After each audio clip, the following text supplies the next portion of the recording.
Olá, minha gente, sejam bem-vindos a mais um Ponto de Vista.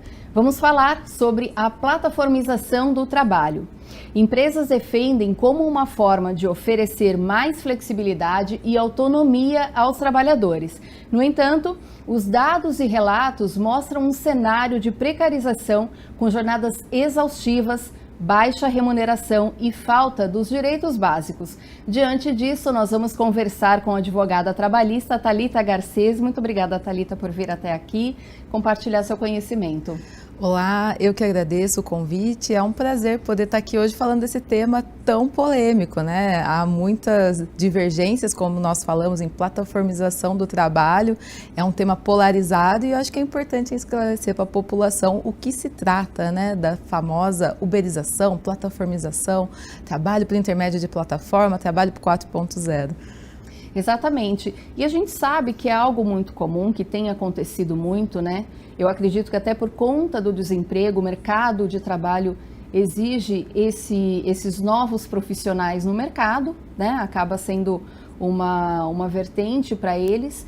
E aí vamos começar entendendo, né? Como que é essa plataformização do trabalho, quais são os impactos que ela tem causado no mercado de trabalho? Bom, primeiramente eu entendo que essa necessidade advém da própria necessidade do mercado, né? A gente vê que a evolução tecnológica nos permite que uma plataforma digital, que muitas vezes, né, a pessoa que se cadastra para prestar serviços por intermédio dessa plataforma e ter acesso a clientes, ela sequer conhece a estrutura, por exemplo, falando numa empresa Uber, aonde fica a empresa Uber? Talvez a pessoa que cadastrou não sabe nem onde é a sede, ou numa iFood. Então, o que seria o trabalho plataformizado? Ele nada mais é do que um trabalhador, uma pessoa que tem aquela competência, se cadastrar por intermédio de uma plataforma, um aplicativo, né? Eletrônico para poder prestar serviço daquilo que ele tem a qualificação. Então, se eu sou motorista e possuo um carro, posso me cadastrar na Uber, na 99. Se eu sou um entregador, eu tenho uma bicicleta, uma moto, eu vou me cadastrar no Rappi, no iFood ou outras empresas do segmento. E a gente esquece, a gente pensa, muitas vezes quando a gente pensa em plataformização do trabalho, a gente costuma associar realmente a motorista e entregador, que realmente eu acho que é onde existe um grande volume de trabalho. Mas existem estudos que existem mais de 100 formas de se prestar serviço através da plataformização. A gente esquece, por exemplo, que tem Get Ninjas, que aí eu estou precisando de um encanador para minha casa. Eu vou lá, consulto um encanador. Tem empresas, e nos Estados Unidos é mais comum até que aqui no Brasil, de serviços de faxina, de limpezas domésticas. Então a gente já tem também plataformas que fazem a intermediação dessa mão de obra. Então, o impacto, a gente percebe, não existem estudos tão precisos e atualizados. O último estudo de 2024, com referência a 2023, é que existem 2,7 milhões de trabalhadores nessa modalidade. Mas há uma estimativa que até 4,100 milhões de pessoas se utilizam de algum tipo de plataforma para prestar serviços. E aí existem aqueles que prestam serviços de forma exclusiva. Eu vou ser motorista, eu vou dedicar o meu dia inteiro, então, realmente, prestando meu serviço através daquela plataforma. Existem aqueles que só, eu vou querer uma segunda renda, estou precisando complementar minha renda familiar, vou utilizar como um segundo trabalho. Então, acho que aqui nesse debate a gente vai poder discorrer sobre quais são as possibilidades, né? O que configura vínculo ou não configura, isso realmente é um trabalho, quais são os direitos desses prestadores de serviço por intermédio de plataforma. Esse é um ponto, né, doutora? Porque assim, a gente entende, né, como a senhora bem disse, tem sim aquelas pessoas que se dedicam 8 horas por dia, né, vamos pensar na carga horária normal de trabalho, e tem aqueles que utilizam essas plataformas como uma renda extra. Ambos os casos deve ter algumas regras, né, seguir as leis trabalhistas, mas ao que se comenta, isso não tem sido uma prática, né, entre as empresas.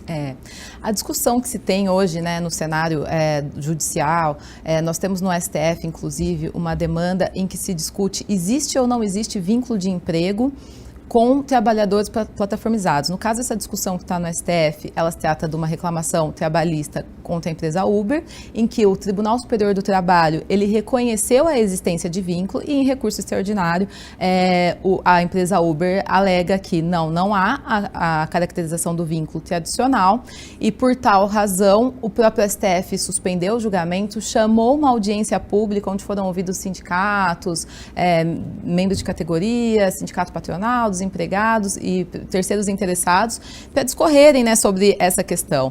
Porque o que a gente percebe é que o mercado de trabalho, assim como o uso das ferramentas tecnológicas, vem passando por uma transformação, né? Muitas das vezes, aquela pessoa que se utiliza de uma plataforma, ela não quer um emprego tradicional. O que seria vamos discorrer, o que seria um empregado tradicional seletista? Para eu ser registrado por uma empresa, para eu poder ter o meu vínculo de emprego reconhecido como um seletista tradicional. Bom, eu tenho que ter subordinação, que esse é o elemento que mais diferencia aqui, e eu vou falar adiante. A gente tem que ter a onerosidade, uma contraprestação pelo serviço prestado, que na grande maioria de qualquer tipo de prestação de serviço, com vínculo, autonomia ou não, existe. A gente tem que ter a não eventualidade, então tem que ser uma prestação de serviço contínuo. Olha, então eu vou toda semana ou todo dia, 5 vezes por semana, prestar os serviços. E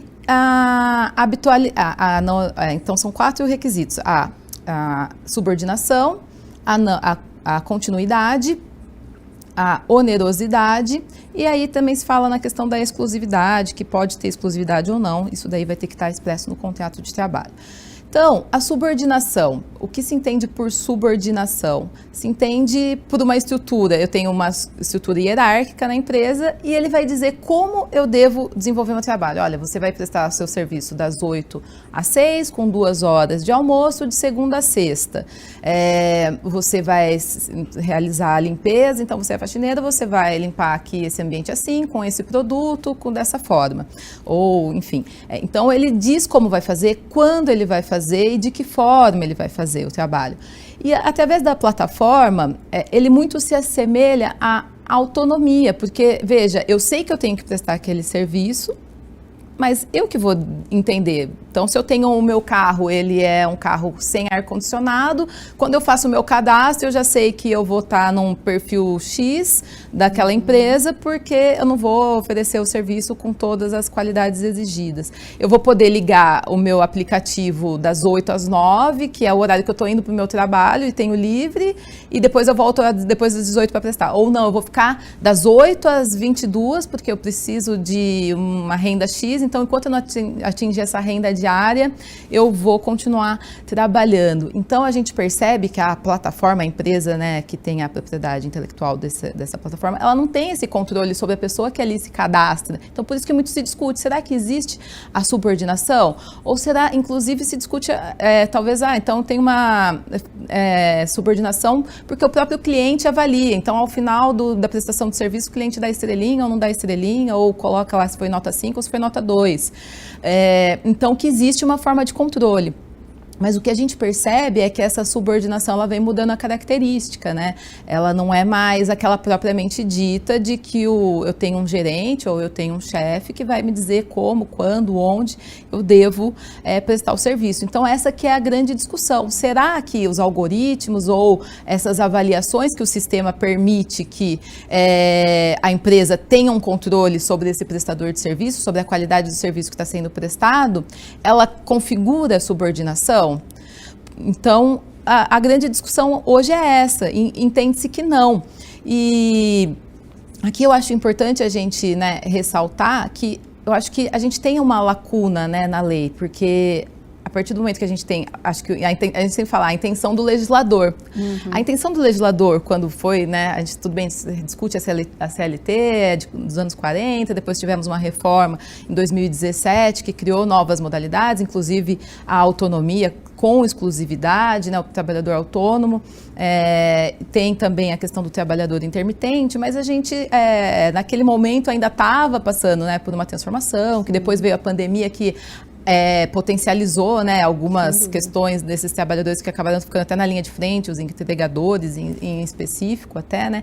Então, que acentuou, e né, a gente passou por uma transformação pós-pandemia que a gente não pode esquecer, além de toda a evolução tecnológica que a cada dia que passa, a inteligência artificial e tudo mais que temos aí vivenciado.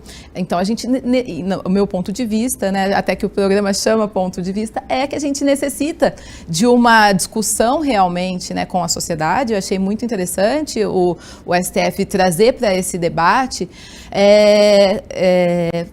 qual é a alternativa, porque a gente esquece de falar na legislação trabalhista, a gente pensa, ou é trabalhador ou não é trabalhador, e hoje o que está posto na mesa, né, o que o STF vai julgar ao final do dia é justamente isso, se existe ou não o vínculo de emprego, o que é muito ruim. Por quê? Porque se ele declarar que não tem vínculo de emprego, todos aqueles trabalhadores não têm vínculo de emprego. E eles não têm nenhum direito trabalhista, eles não têm. Aí a gente esquece que tem reflexo na Previdência, né? Então, que vai impactar lá na frente, no sistema do INSS, do futuro. A gente esquece que não tem direito a um seguro-acidente, né? Que essas categorias são mais necessitadas ainda do que qualquer outra profissão, porque é uma atividade de risco, está na rua, né? Então, o que a gente podia discutir e que existe na própria lei atual, a gente pode citar aqui, por exemplo, a lei do salão parceiro. Veja, o pessoal que trabalha em salão de beleza, ele tem um contrato escrito de parceria, onde não há uma relação de emprego, mas que ele vai ter direitos ali, o recolhimento tributário e previdenciário é descontado diretamente pelo próprio salão que tem esse contrato de parceria, e o parceiro ele recebe ali a comissão. 50% se o equipamento é dele, 30% se não é, se usa o equipamento do salão. Doutora, tem um ponto também que os próprios motoristas comentam a precarização do trabalho, porque essa falta de vínculo empregatício, o que faz? Aquele que precisa de uma renda extra ou aquele que de repente já não é mais por um motivo de renda extra e sim porque ele encara, né, o volante como seu principal trabalho, ele só vai ganhar quando ele rodar. Então, quanto mais ele rodar, mais ele vai ganhar.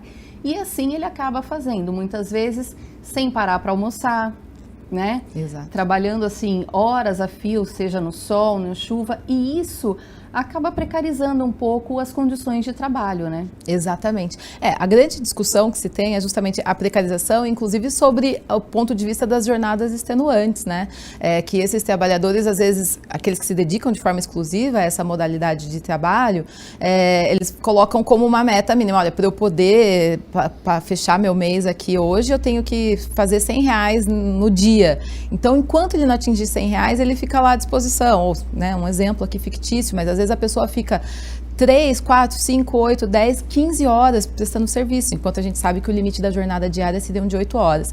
Então, por que a gente fala em regulamentação e que falta uma regulamentação sobre esse tema? E existem situações que a gente percebe que existe no mercado de trabalho de leis semelhantes, como a gente comentou aqui, do caso do salão parceiro. Então, por que essas pessoas precisam? Elas precisavam ter um mínimo garantido, onde a plataforma poderia, por exemplo, limitar a jornada de trabalho. Então, a pessoa vai poder ficar logada no máximo 8 horas por dia. E aí, ao final desse dia, ela arrecadou R$1.000. A própria plataforma poderia fazer o recolhimento previdenciário, por exemplo, e um percentual do seguro, referente à proporção da renda arrecadada naquele dia, né?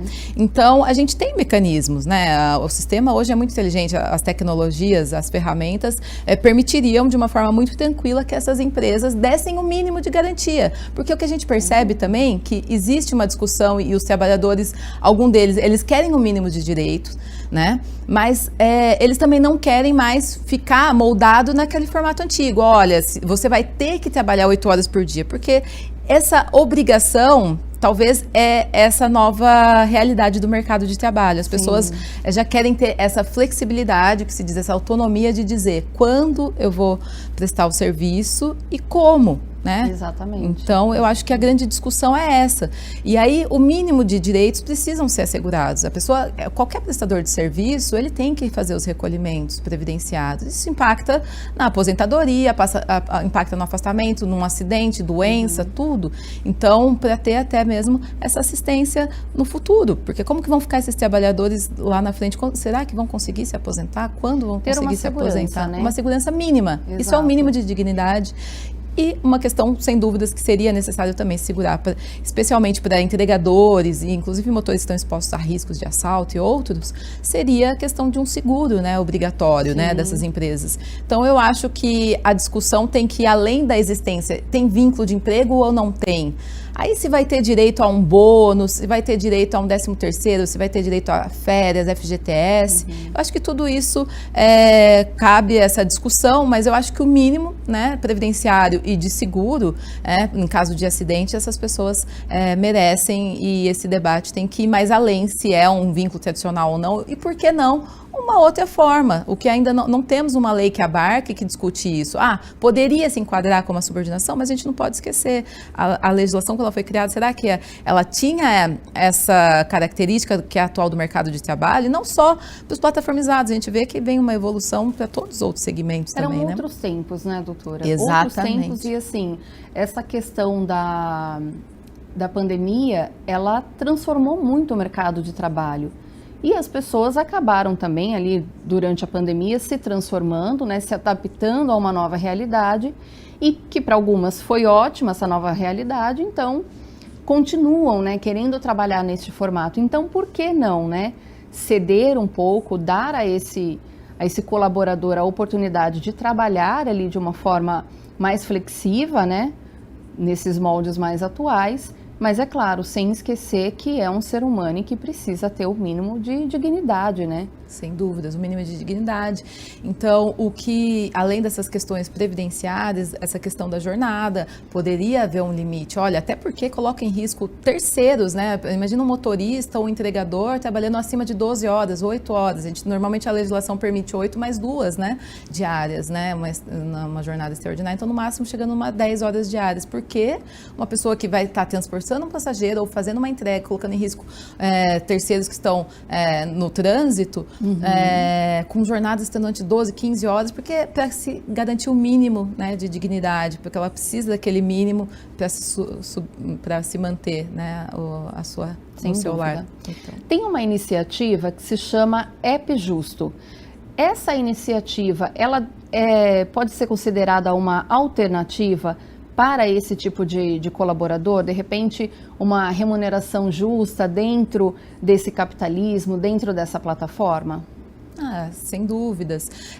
Uma discussão que se tem dentro da plataforma é justamente essa, porque muitas das vezes eles ficam sujeitos a realizar serviços que eles sequer sabem qual que vai ser a remuneração por aquele serviço prestado. Então, se você está num horário de pico, num dia de evento na cidade, naquele local ali, estão precisando de muitos motoristas, então vai aumentar o valor daquele trabalhador que vai lá prestar o serviço. Ou um dia que está ocioso, aí cai a remuneração pelo quilômetro rodado. Então, a pessoa sequer sabe quanto que ela vai ganhar pelo aquele serviço prestado. E ela está tendo a despesa do veículo, de combustível, desgaste natural, e além do serviço, da hora ali à disposição para o serviço. Então, acho que a discussão vai muito além, sem dúvidas, tem que ter um mínimo garantido, e acho que essa clareza nas informações e o que se dizem, né, sobre os algoritmos, porque se a pessoa for mal avaliada, o sistema pode cortar ela. Então, o mínimo de dignidade e de transparência, porque essa transparência só para a empresa, porque o dono da plataforma, ele sabe quais são ali, de que forma que aquilo foi configurado para gerenciar. E essas informações têm que ser claras. E é tanto na relação de consumo, tem pessoas que entendem que o trabalhador, ele é um consumidor da plataforma. Então, se a gente for usar a lei do consumidor, a gente tem a questão da transparência. E mais ainda de um trabalhador, um prestador de serviço, o hipossuficiente, que está ali dedicando a sua mão de obra, ele tem que ter clareza sobre quais são as regras desse jogo. Não dá para a gente trabalhar sem saber. Você trabalha o mês inteiro já contando com um determinado valor. Aí você trabalhar o mês inteiro sem saber quanto vai ganhar não dá certo, né? A gente precisa do mínimo. E a gente vai para o intervalo rapidinho, voltamos daqui a pouquinho.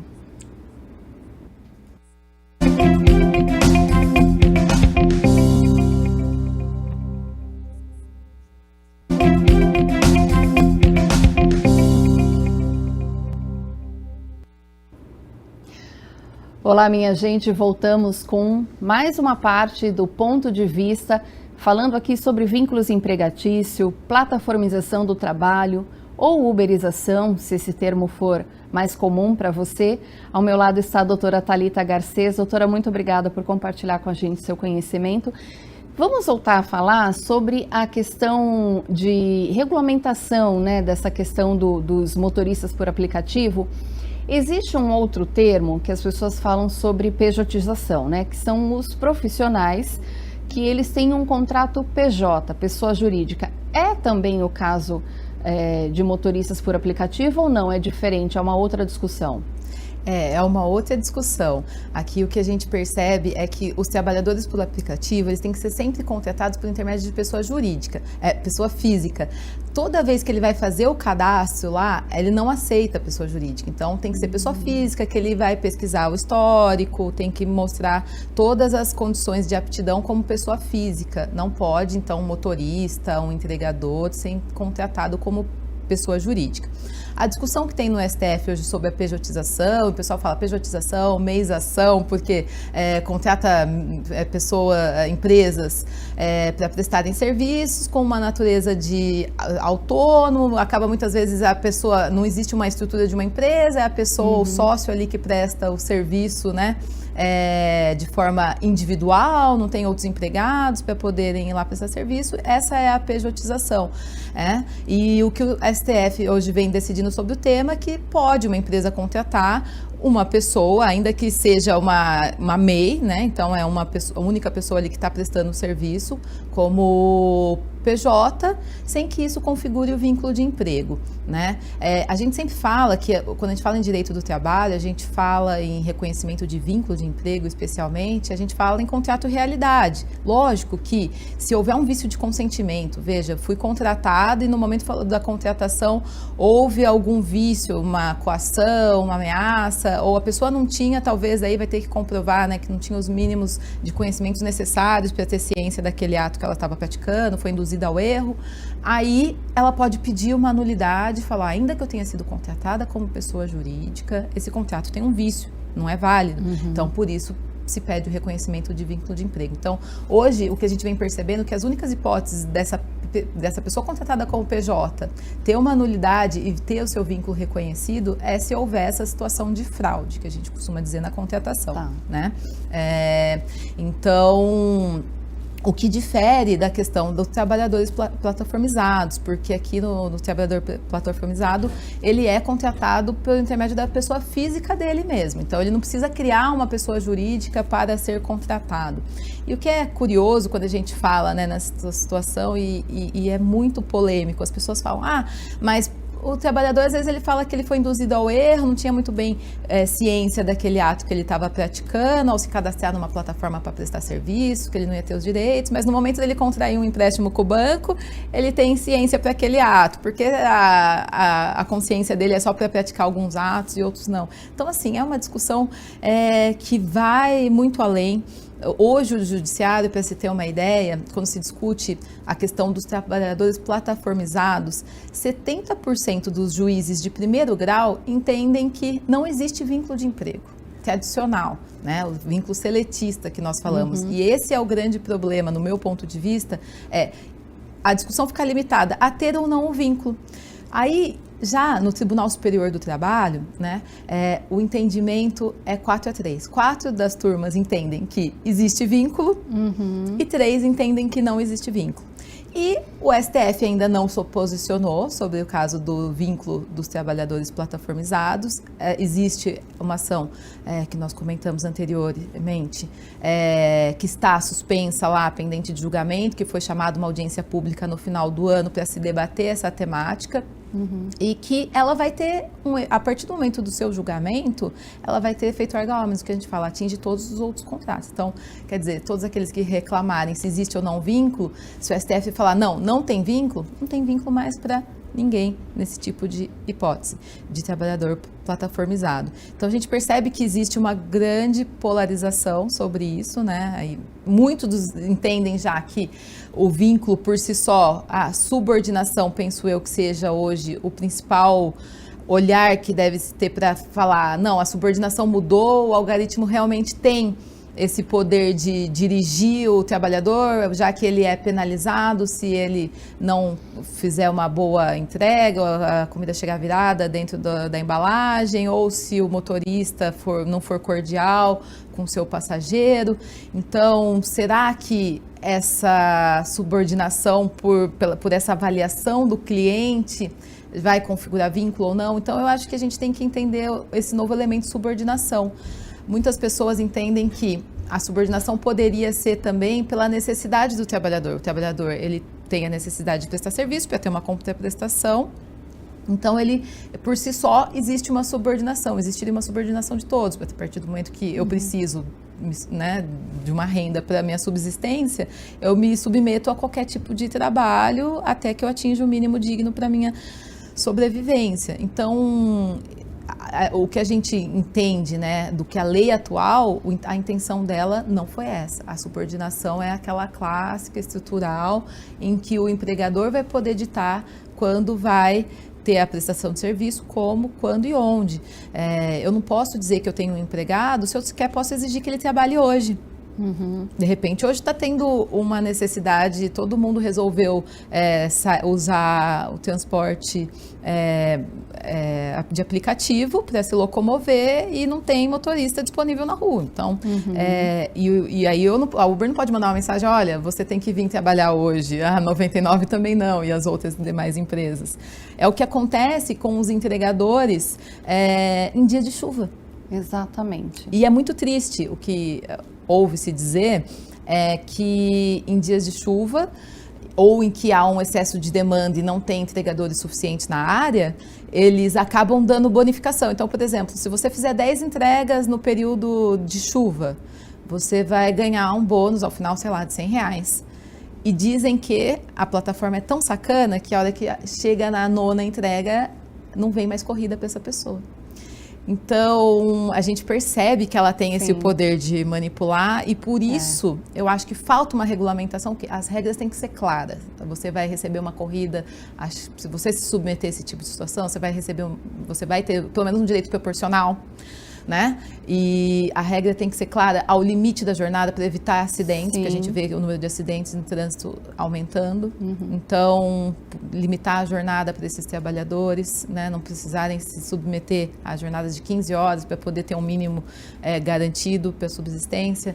A gente precisa ter a questão da previdência social com um olhar, porque isso impacta em toda a coletividade, não só dessa categoria em específico, né, que a gente sabe que a arrecadação porque eles depende. não andam sozinhos, né? Eles são sempre acompanhados, né? Exatamente. O trabalho deles é justamente esse, né? Transportar pessoas, né? E um ponto que se comenta muito é que, assim, eles falam com relação ao desconto, né? Que o aplicativo, que eles têm que repassar para o aplicativo. Então, muitos comentam assim, às vezes eu aceitei uma viagem que vai ali ser em torno de R$10. Ele está a caminho dessa viagem de R$10, surge uma de 50. Obviamente que ele vai cancelar de R$10. Por quê? Porque ele não tem para quem dar satisfação e ele sabe que ele vai ganhar mais nessa viagem de R$50. Então, aí acaba prejudicando aquela pessoa que precisa do carro e ele está indo atrás do lucro dele, né? Justamente porque não tem essa regulamentação. Exato, não tem a clareza. Então, assim, ele sabe, a corrida é de R$10, mas quanto que vai sobrar para mim ao final? Porque diz que varia, né? O sistema, ele varia de acordo com a distância, varia de acordo com a demanda do momento. Então, essas regras precisam, eu entendo que falta uma regulamentação justamente em relação à transparência. O trabalhador, ele precisa saber quanto que ao final vai sobrar para ele está se submetendo e a empresa está tendo um lucro em torno daquilo. Então, ele não pode só o trabalhador ficar com esse ônus. E quais são os pontos principais que eles têm cobrado, que eles têm pedido para que a justiça olhe com mais atenção para poder regulamentar? Aqueles que ingressam na justiça, eles querem o reconhecimento de vínculo no todo, para poderem receber FGTS, 13º, férias, tudo, recolhimento previdenciário, então ter todo aquele benefício do trabalhador seletista. Alguns, e aí que está a grande dificuldade, eu acho que é a discussão, eles falam, eu quero ter apenas a minha previdência e um seguro, que é o que a gente vê a maioria discutindo isso. Você ouvir muitos trabalhadores falando, eu não quero ter o vínculo reconhecido, porque a partir se eu tiver um vínculo reconhecido, a empresa vai poder exigir de mim. Sim. E talvez a empresa também ela precise mudar a característica dela, porque hoje, se uma plataforma dessa ela trabalha nesse formato, possivelmente, lógico que existe o lucro, e isso é fechado e a gente não sabe como, mas ela vai ter que mudar as regras também internas para poder manter o negócio funcionando naquele formato. Então, será que vai ser esse o formato? Será que os trabalhadores, eles não vai diminuir o quanto eles ganham por corrida para poder suprir essas despesas? Então, eu acho que o ideal seria a gente ter uma discussão de fato de limitações de jornada, de seguro, de previdência. E aí sim, e eu acho que isso pode ser muito bem essas demais situações, como um trabalhador talvez não tivesse, normalmente questões de parceiro e os próprios PJs acabam não tendo, 13º, férias, mas existem as bonificações e muitas das vezes as pessoas se submetem a essa modalidade de trabalho porque ela acaba tendo uma renda maior. Então, às vezes, se ela falar, não, eu não ganho um salário mínimo, eu tiro 2, 3 mil por mês. Mas então, e daí ela pode ir sendo compensada por bonificação, porque a gente sabe que a partir do momento que tem o vínculo, tem os encargos que acaba, às vezes a empresa não consegue dar a mesma contraprestação que aquela pessoa tem. Doutora Thalita, a gente pode considerar, tem algum exemplo que tenha dado certo, que a gente pode considerar como um incentivo para esse caso aqui no Brasil? Algum bom exemplo que possa ser seguido? Eu acho que a gente tem diversas situações que foram regulamentadas de acordo com a necessidade depois. O salão parceiro. Nós também, embora a doméstica hoje ela seja seletista e tenha todos os direitos, a gente sabe que ela tem as características específicas, um recolhimento de FGTS diferenciado, né, em caso de dispensa imotivada, para o empregador não precisar dispor dos 40%, então ela todo mês ela tem os 8% mais 3,2% recolhido diretamente junto com a Previdência. A gente percebe que as categorias vão se amoldando de acordo com a necessidade do mercado. E eu acho que não há por que a gente deixar de olhar que esses trabalhadores são diferenciados e que é uma novidade. Existe uma plataforma, existe uma tecnologia por trás disso, em que ela não vai poder exigir do trabalhador dentro do que hoje a proposta de trabalho, né, de oferta de trabalho, de demanda para esses trabalhadores, não vai poder exigir que eles estejam ali à sua idade, a presença todos os dias e dentro do horário que ela quer fazer essa modulação. Então, eu acho que tem que ter esse olhar, né, do legislativo justamente para poder avaliar de que forma isso seria melhor dirigido, como que seria uma lei com o mínimo garantido.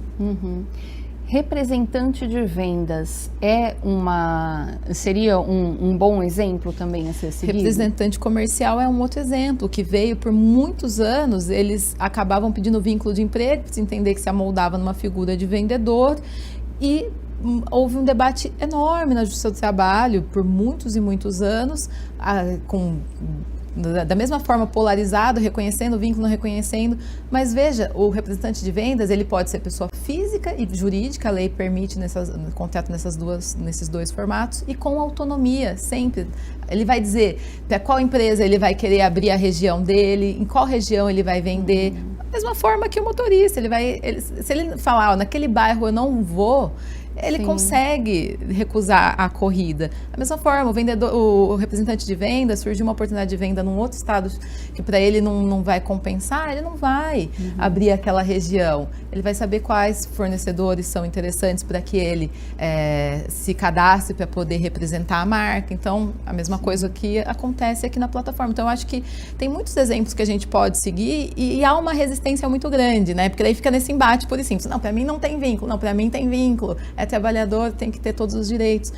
Mas a gente esquece de olhar que existem trabalhadores, prestadores de serviço, dentro de outras modalidades que a lei, inclusive, abarca e regulamentou e amoldou muito bem. Você não vê nenhum salão de beleza reclamando que e antigamente vinha aquela surpresa. Você imagina um salão às vezes pequeno de bairro, vinha uma reclamação trabalhista da manicure que trabalhou por 10 anos lá. Aí chegava uma condenação de 100, 200 mil reais. Fecha o salão.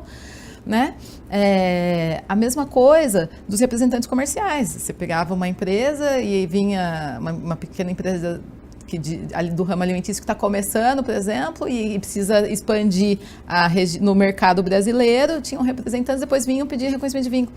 Muitas empresas quebraram, muitos trabalhadores depois falavam, poxa, mas não era isso que eu queria, porque daí a empresa, então tá bom, agora você queria o vínculo, agora você vem e trabalha nesse formato, a pessoa para de ter aquela oportunidade no mercado também. E é o que, assim, de certa forma, a gente sabe que essas gigantes, essas faturam muito, mas elas vão ter que se amoldar. Se falar, não, tem vínculo para todo mundo, será que não vai mudar a regra do jogo? Né? De que forma que esses trabalhadores vão receber? Vai ser a mesma? E até que essa mudança aconteça, né, até que isso seja resolvido, qual é a orientação jurídica para esses trabalhadores, seja o motorista de aplicativos, entregadores, o que eles devem pensar e talvez, de repente, recolher alguma previdência, o que seria importante para eles nesse momento até que surja uma nova decisão? Sem dúvida. A gente fala que no Brasil, e não só para essa categoria, né? Eu acho que falta um pouco de educação financeira, né? E de conhecimentos mínimos, né? Que deveriam vir desde a nossa base escolar, que a gente precisa pensar no futuro. E a gente, às vezes, nem tanto no futuro. A gente pode sair daqui, sofrer um acidente e ficar incapacitada para o trabalho por um período. Se eu não tiver uma previdência, se eu não tiver um seguro, como que eu vou me manter nesse período, né? O brasileiro, assim, a gente sempre vai dando um jeitinho e a hora que acontecer a gente vê o que faz. Mas eu acho que falta um pouco da gente trabalhar nessa conscientização, realmente, da importância. Olha, então se hoje eu me submeti a trabalhar dessa forma, entendo eu que eu tenho uma autonomia, sou um trabalhador autônomo, eu vou fazer o meu recolhimento. O mínimo é o meu recolhimento previdenciário do INSS como autônomo. De repente, partir para uma previdência privada, um seguro, né, dentro da possibilidade, mas é o que se recomenda justamente para poder ter o mínimo garantido, que é uma aposentadoria e um afastamento com um salário no caso de uma incapacidade para o trabalho. Doutora, sobre este tema, plataformização do mercado de trabalho, né, ou do trabalho, quais são as considerações finais, o seu ponto de vista sobre esse tema? Eu acho que é um tema bastante palpitante, como eu falei, polêmico e polarizado, mas para mim não restam dúvidas de que falta uma regulamentação específica para a categoria. A gente não pode entender, os trabalhadores eles são seletistas. Como eu falei, muitos deles não querem nem assim ser identificados. Aqueles que querem, eles querem, mas eles não querem se submeter às regras de jornada, né, de controle, de que dia que eles vão trabalhar. Então, eu acho que, por outro lado, sem dúvida nenhuma, existe uma exploração da mão de obra e eles são, sem dúvidas nenhuma, trabalhadores. E sobre isso não tem discussão. São trabalhadores. A pessoa que fala, não, a pessoa se cadastrou numa plataforma é consumidor, para mim é um absurdo. Existe a prestação de serviço, existe a disposição e ela retira ali o sustento daquele trabalho, não há dúvida sobre isso. Então, o mínimo tem que ser garantido, que seriam aí o mínimo, um salário mínimo ao final digno garantido, né? E também a previdência com uma possibilidade de aposentadoria, e eu entendo que são atividades de risco e deveriam ter um seguro obrigatório para esses trabalhadores poderem ter um mínimo de tranquilidade, se é que isso pode dizer, né? E tem prazo para essa regulamentação ser definida? Não. Parece que já passaram mais de 40 projetos, né, na Câmara, enfim, e a gente vê o Legislativo ainda com muita resistência, e eu acho que justamente por essa polarização, dificuldade de regulamentar essa temática. Por outro lado, a gente vê a Justiça do Trabalho também um tanto quanto engessada, e agora, mais ainda, se o STF ele vai ter que se posicionar sobre essa situação que está lá posta, se existe ou não vínculo desse caso específico para os trabalhadores de Uber. E veja, se a gente vai ter uma situação, inclusive, que vai impactar na concorrência, né? Porque vamos supor que a Uber seja condenada nesse processo. Não, tem vínculo. Então, só a Uber vai ter que reconhecer o vínculo de todos os seus motoristas. E as outras empresas que estão no mesmo segmento, que atinge todos, mas daquela empresa. Então, a gente precisa ter um olhar, por isso que eu falo, além, não esperar o judiciário, não é o papel do judiciário, né, fazer essa regulamentação. Exato. Agora, o judiciário ele vai poder, existe vínculo dentro do que o ordenamento jurídico já dispõe, que é o vínculo clássico, tradicional, ou não existe vínculo. Então, quem tem que vir, eu entendo que tem que vir uma legislação e suprir isso tudo, ainda que nem sempre a gente sabe que a lei muitas das vezes não vai agradar a todos, mas a gente tem uma regulamentação do segmento e vai ter um mínimo ali garantido. Sem dúvida.